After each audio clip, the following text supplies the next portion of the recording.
Hi students, today we will discuss about the Gauss's theorem. So at first, what is the statement of Gauss theorem? The statement is the closed surface integral of the electric field intensity over any closed surface in free space is equal to 1 by epsilon naught times the net charge times of the net charge enclosed within the surface, that is E dot ds, surface integration, closed surface integration E dot ds is equal to q by epsilon naught. Now what is the meaning of it? Suppose this is one closed spherical surface, and q charge is enclosed by this surface. This is one spherical surface and q charge enclosed by this spherical surface. So if this spherical surface is placed in free space or vacuum, then according to the Gauss's theorem, the closed surface integration E dot ds, closed surface integration E dot ds is equal to total charge enclosed by the surface is what? Q. So q by epsilon naught. So this is the Gauss's theorem. The closed surface integration of electric field intensity over any closed surface is equal to total charge enclosed by the surface by epsilon naught. This is the Gauss's theorem.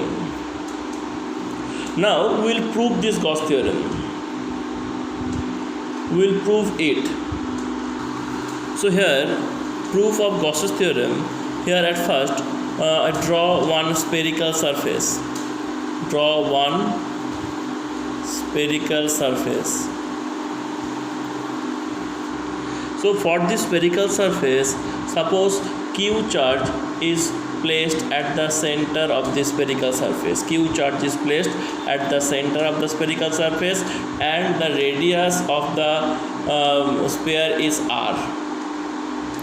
So in this situation, if we take a small area element, this is the ds. Now this small area element, so the area vector will be normally outward. This is the direction of the area vector, which is normally outward from this small area element ds. And for this charge q, if the electric field intensity is E, then the direction of E also directed normally outward. Now I repeat once more total things. Here one spherical surface of radius r, at the center of the sphere q charge is placed, and on the surface of the sphere here we take one small element ds, where the area vector is normally outward, and due to this q, the electric field intensity E, this is also directed normally outward from the surface. So here if we calculate the closed surface integration of electric field intensity, here at first we will calculate the closed surface integration of electric field intensity. So E dot ds. Now from this diagram we can write E dot ds means what? E ds cos theta. Here cos theta is the angle between the electric field intensity vector and the area vector. So here you can see the direction of E and the ds both are same. So what is the angle between them? 0 degree. So here if you put cos theta means cos 0 degree, so here you can write E ds cos 0 degree. Cos 0 means 1. So from here we can write, that is E ds cos 0 value is 1. From here we can write this one, that is E, then surface integration of ds. Now for this integration, here ds is the small area element on the surface of the sphere. So if we integrate this small area element on the surface of the sphere, then we will get the total surface area of the sphere. So here you can write that is E, and that is 4 pi r square. Here integration of ds will get the total surface of the sphere, that is 4 pi r square. Now after that,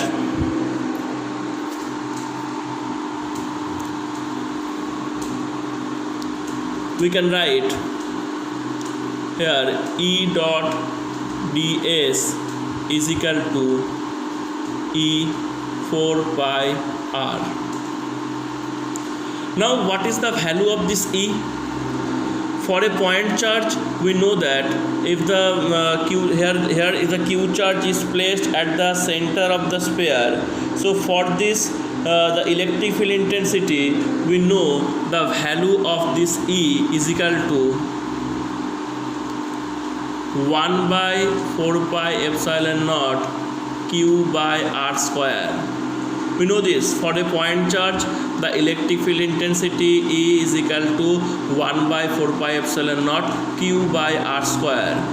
Now if we put this value of E in this equation, so here you just put that 1 by 4 pi epsilon naught q by r square, and there is 4 pi r. So from here this 4 pi and this 4 pi will be cancelled. One of the r is cancelled with this one.